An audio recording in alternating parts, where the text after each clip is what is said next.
Welcome back to the Haitians in Medicine podcast, brought to you by the Speak Up Network. Today we have Mr. Henson Destin, and he is a second-year medical student over at the University of Miami. So, Mr. Henson, let's talk about your story. So, how did you get to where you are now?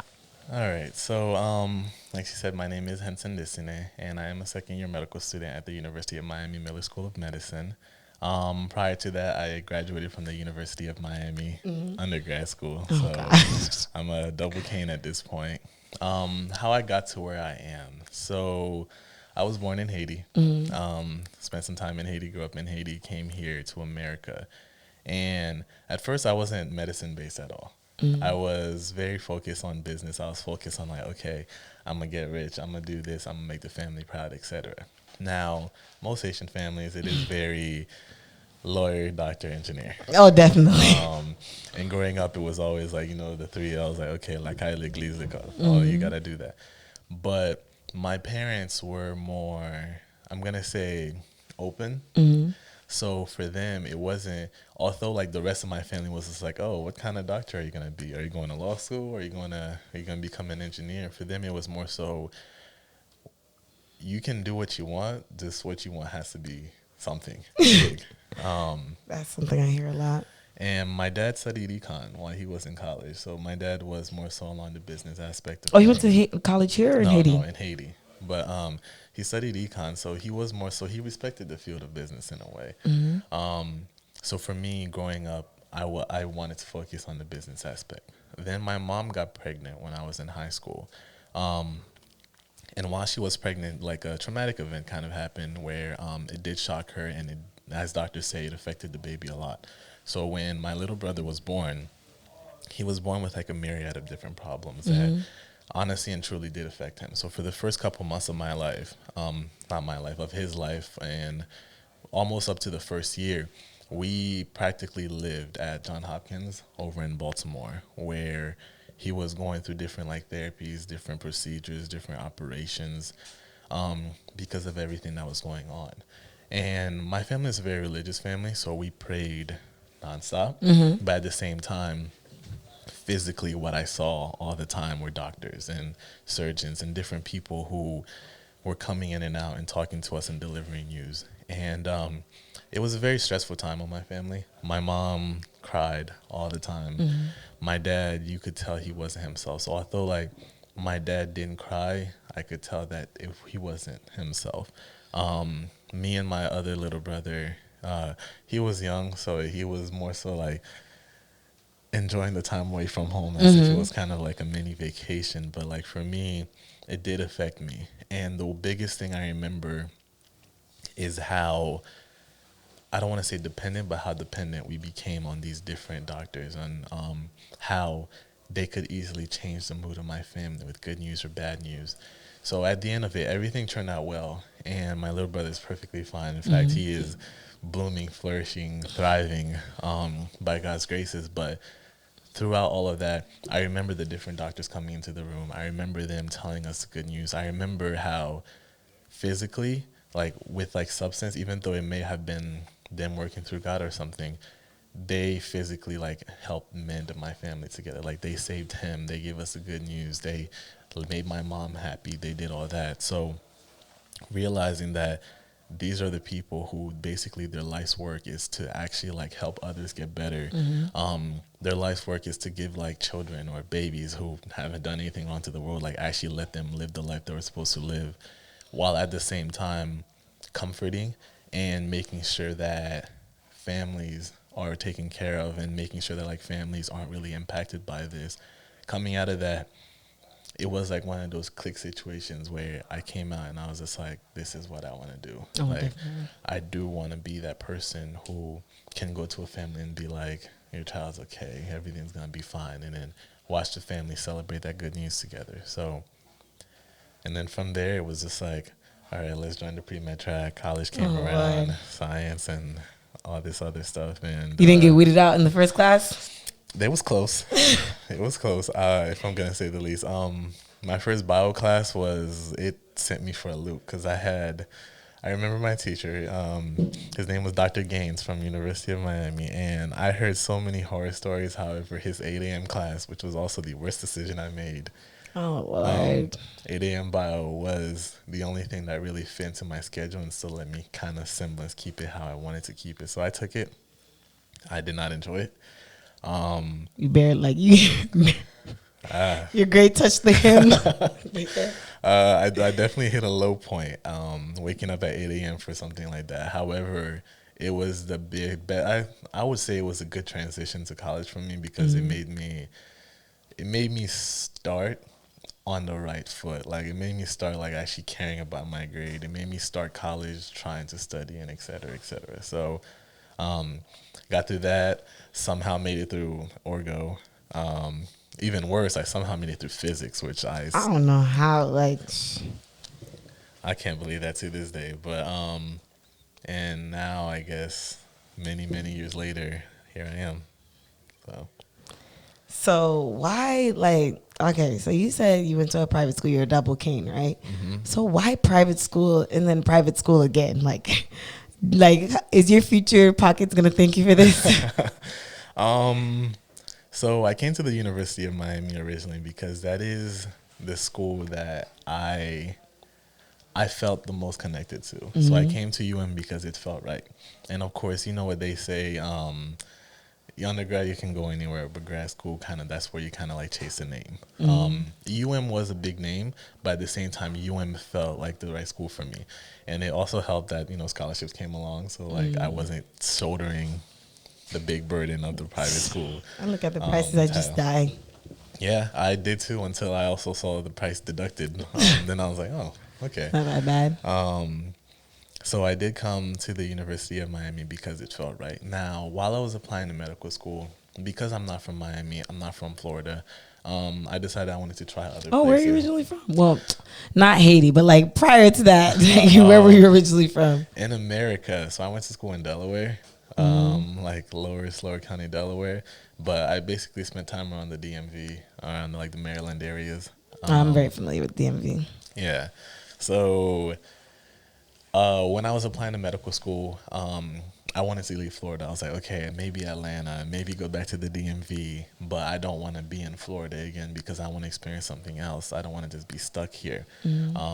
Plus, if I had stayed in Florida, I'd have been 9 years in Florida. Oh my God. And I'm like, at that point, it's a home. So I applied to all these different schools, and UM wasn't actually my first choice for medical school. But UM was the first school that gave me an interview. I interviewed at UM. I sent my application in, and within like a month and a half, they reached out with an interview date. So I went to interview, my very first interview. And although I was nervous, I was glad it was my first interview because it was an interview at a place that I already knew. I was already comfortable with, so it would get me in the mood. And as soon as I walked into my interview, and not only the feeling of comfort, but just realizing that this is home, it changed everything in my mind. And I was just like, why would I want to leave? Like I walked in and I realized that this is the family I grew over all these years. These are the people who have supported me for 4 years. Like the people who welcomed me to like, the whole Miller School of Interview. Like these are people who for 4 years have been there for me, have shaped me into the pre-med I was, have actually like helped enhance my portfolio to the point where I could apply to medical school. So it became something where I was sitting there and I realized how much I enjoyed it here, how much I loved it here, and how much every single person in that room like meant something to me. How this was the person who read over my personal statement. This was the person who, like, when things didn't go right for me, I called and still helped me out. And yes, there was that feeling of comfort, which probably played a big role looking back on it. However, besides that feeling of comfort, it was more so the feeling of this is home, this is family. This place shaped me into me, and the Henson that I am today is a lot. Came as a result of most of the experiences I went through, because UM shaped me, and I love UM for all of that. And so as a result of that, once I got the interview and I left the interview, I knew that would I be accepted, regardless of my other acceptances, I was going to accept UM just because of that feeling. And once I left, I knew that I couldn't leave. So it isn't a bad idea to go back to where your undergrad is. I thought it would be, but not in this situation. And I don't regret it at all. Like, I actually do love UM, and I'm glad I chose to stay because this is a great place for me. Definitely. So what were some of like the credentials that you had that made you qualified to even get into a school like UM? Because I know some people like that I know personally that have tried, went and got a master's, did all this stuff, and they did not get in. I will say for UM's sake, they are a very holistic type of person. Like, for them, it's not all about the scores. It isn't. Yes, the scores will only help you. So if you can, please have the scores. But it isn't just about the grades, and it isn't just about like the test scores and like the MCAT and stuff like that. Like, they care about what have you done, not only for yourself, but what have you done for others, and how well you kind of like formed your repertoire of skills. So coming in, I was very involved in undergrad. I know like that was that was one of the things I was like, it's when I see people involved as much as you do and they make it, I'm just like, damn, how? Yeah, undergrad was a lot for me. Looking back on it, I probably did too much. I was one of those people where like I came in, and if I was even remotely interested in it, I was like, okay, I'm going to do this. Next thing I know, midway through sophomore year, I'm looking back and I'm just like, why am I doing all this stuff? But by that point, it was too late. So I was very involved in undergrad. And because of that, I did gain a lot of like different leadership skills and stuff like that. So there was that. I was also very involved in the community, whether it was shadowing or whether it was like volunteering or whether it was like actually like doing things with like different nonprofits. When it comes to medicine itself, I threw myself into a bunch of different medical aspects, whether it was like summer programs, whether it was just doing different things in the hospital, different physicianship experiences. And then I did have the grades and the scores to match it. The MCAT was a miracle for me, and it went surprisingly well. So when it comes down to that aspect of it, the grades do matter, but I would say that you should also focus on trying to get all the different experiences that make you as a person more, not only relatable to everything else going on, but you as a person more than just numbers on a page. Because if you can say that you were a missionary and you did all this, a missionary with like above average scores is a lot better looking than some superb stellar person with just scores but not really much else to put on. I understand. So what was the hardest part about the entrance process? So I'm gonna, I guess, take away the MCAT because the MCAT is part of the entrance process, but it is a hellhole of its own. So outside of the MCAT, the entrance process is more tedious and it is hard. Like, it is abnormally tedious. Like, you have the primary application. You go through the primary application, and the most tedious part of that is the personal statement. So with the personal statement, it took me months to get my personal statement right. And lots of edits, lots of people turning it back to me, telling me this sucks or this is trash. Try again. I've had, because I didn't really know how to go about a personal statement. So that was the most tedious part.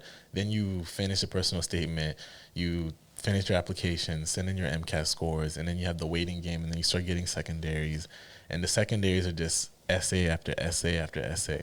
So I think for like 2 months, I basically woke up and just wrote essays all day, went to sleep. Oh my gosh. And then following that is just the interview process, which is more time consuming and money consuming than it is hard. So the entrance process is long and it's really tedious, but I wouldn't say that outside of the MCAT, it's extremely hard. But there is a lot that goes in it, and it is very detailed, and it's stressful because you do know that any little mistake can cost you the whole acceptance. All of it, yeah. So how do you feel like you're different now than when you like just started, like back then at that time? I started my pre-med journey or started my medicine journey? Both. My pre-med journey, I was looking back on it, I was naive. Very, very much naive. I didn't really know what I was getting into. Medicine seemed like, this is what I want to do. I want to help people. I want to save people. I want to do this. But it just looked like, you were in a white coat telling people what was wrong with them, fixing them, etc. Now it's like you appreciate everything that goes into becoming a doctor. Yes. You appreciate every bit of schooling, everything that they had to go through, all the time that they sacrifice, social life, relationships, everything that they put to the side in order to actually get to where they are. And so even when I first started med school, I didn't even appreciate how hard it was to learn medicine. I didn't appreciate how many hours they put into studying, learning things, how much they had to remember. I didn't appreciate that someone could come to you and listen to you basically rattle off a bunch of different symptoms that don't really correlate with each other, and you don't know what that has to do with anything, and come up with some you gotta piece out it of together. the box diagnosis to tell you this is what's wrong with you. And that is something that comes through experience. So I would say that the biggest difference between then and now, as far as myself, is just experience, like actual experience with that. And then with that came a sense of appreciation and gratitude. And then knowing that this isn't to be taken for granted, because people do trust you. Like when they come in and they tell you, I have a headache, like, it's not just a headache. Most of the time, it's not just a headache, but like they actually do trust you to figure out what's wrong with them and to potentially save them from whatever is going on. Yeah, definitely. And I can definitely attest to that, because even now, like working as a nurse, when someone's like, oh, is this normal? And because you've seen it on a lot of patients, you say it's normal, and it eases their pain. Like you can see that they're feeling at ease, compared to like you ask your friend, hey man, does this look normal? Yeah, the trust is wild. Like even as they sit in, if you tell them something, they're gonna be like, I would be like, I'm just like, even myself being on the other side, I'm much more appreciative of where I was before and where I am now, because I'm like, that person then, they didn't understand. Like now I can understand both of them. Like, so when I see people who are pre-nursing or pre-med, and I'm just like, yeah, you're going to be on this side, but appreciate this side also, because like when you don't know something, you're not going to freak out. But once you start learning the symptoms, and you're like, damn, I felt a little, I didn't sleep last night. I feel a little insomnia. I think I'm going to die. That's also a big thing. Trying to self-diagnose yourself is the biggest problem. A little ache and pain becomes a crazy thing. That's how I feel all the time. So so you said you're very involved in undergrad. How are you able to be so social and keep your grades up? In undergrad? To be honest, undergrad was something where I forsaked sleep a lot. Oh yeah, same here. I didn't really know much about what sleep was, but also in undergrad, cramming worked. So that's the one thing I had to really throw away when I did get to med school, because cramming does not work and you will be slammed. However, in undergrad, I could do all the things because I prioritized them in undergrad, and I wanted to do them. And once I signed up for them, it was like, okay, I'm going to do this. I'm going to make it nice, et cetera, et cetera. However, I could leave studying to like the 2-3 days beforehand and still get an A, because it was fine. It wasn't as much material. And even when the material was hard, it was always doable. Like you would forsake sleep a lot, but it was doable. So when it came down to that part, it wasn't more so like, I can't say I had the perfect balance. Like I knew when to start working, when to study, when to do this. It was just, I thank God for this every day. I had a very good, probably above average memory. So when I crammed, it stuck. And yes, there was a very big like extermination of all the material within the 2 days after the test, but it worked to get the grades I needed to get. I understand. So, okay, so you said that you're in your second year, and that means you have 2 years left, right? Okay. So what are some of the things that people don't know as a second year that you're experiencing right now? Like, for example, I know you're going to be taking the USMLE, which is, what does the acronym stand for? I'm not going to lie. I'm going to pull it up just in case we both don't know it. United States Medical Licensing Exam. I'm not too sure, but something like that. Oh, yeah. Okay. Well, so what is that exam? Okay, what is that exam, and what else? What else are stuff that you have to do now that you're a second year? So it's a series of exams, more or less. The first one I'm going to be taking is step 1, which is taken at the basically the end of your second year before you go into clinicals. And with that one, it's all the information you learned within your first 2 years, all the book work, all the academic stuff you put together on one major exam in order to, I guess, test whether or not you are ready to move on to the clinical stuff.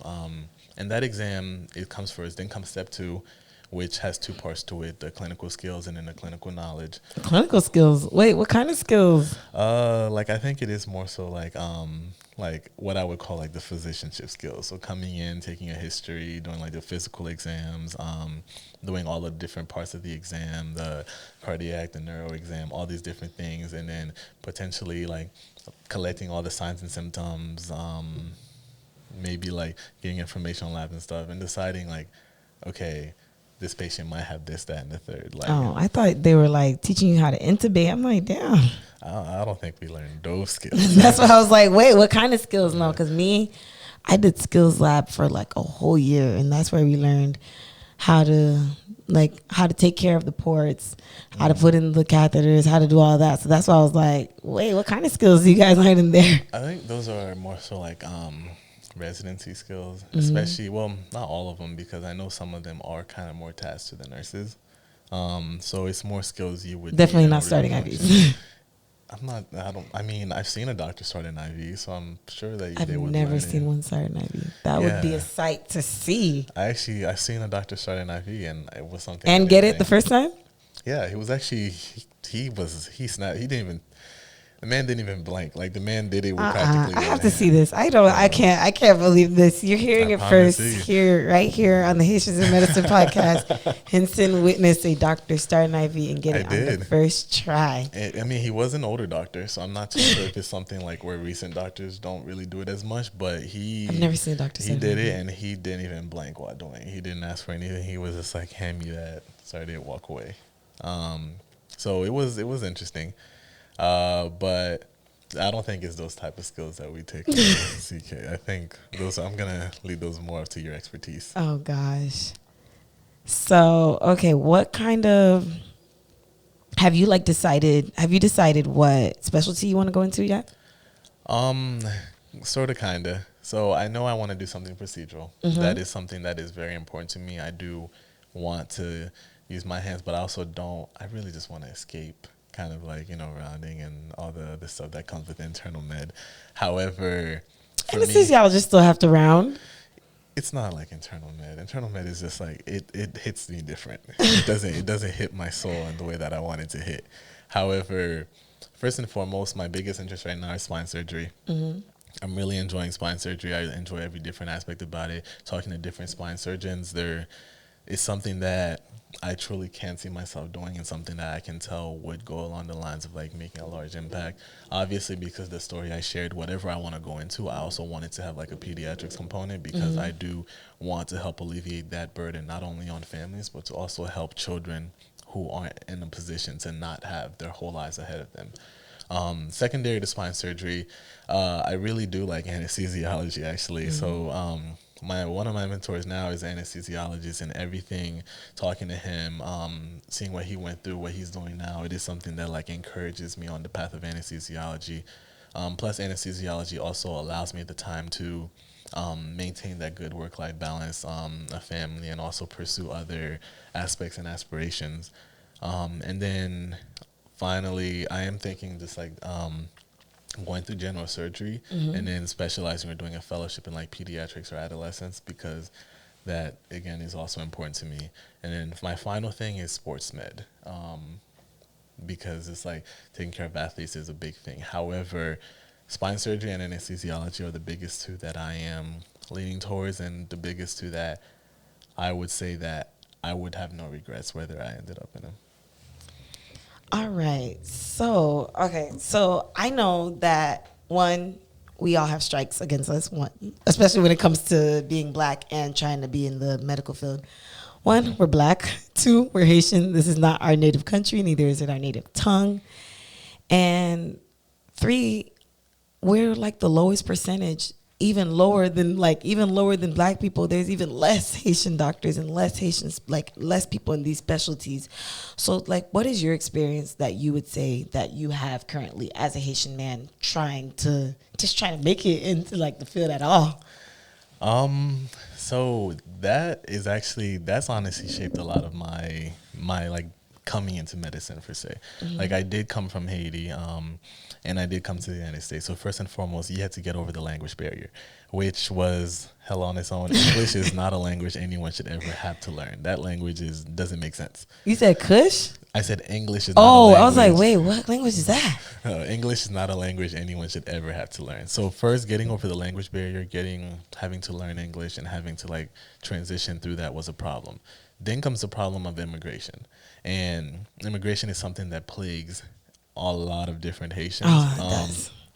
And for me, coming in with like visa status and everything, especially during my collegiate years, you can't attend medical school unless you are like a permanent resident or a citizen. So while a lot of people don't know that. A lot of people do not know that. Yeah, so I couldn't even take my MCAT until everything worked out. So for me, that also gave me this unexpected gap here while I was waiting for my papers to work out for me to get my permanent residency, which was 6-7 years in the making. That's what a lot of people don't understand when they're like, oh, we're here taking their jobs and we're here doing this and we're here doing that.